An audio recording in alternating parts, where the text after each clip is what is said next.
Who needs avocado toast when there's lemony fresh pea toast with feta cheese and ouzo?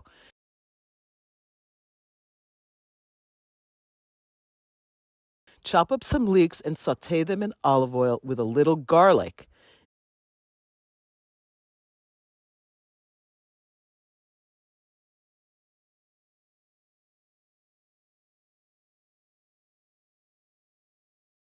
Next, add the shelled peas and a bit of ouzo.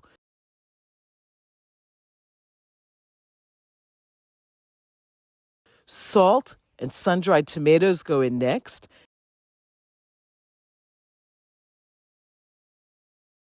And then a bit of lemon zest.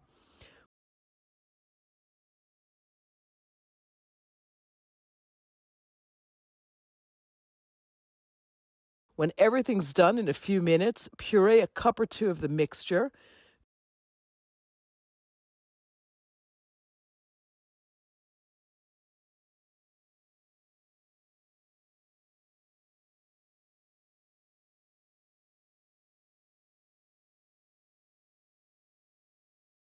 Drizzle some olive oil over toast. Spread on the mashed peas. Top with a spoonful or two of the whole peas and sprinkle with Greek feta cheese. And voila, a delicious star is born.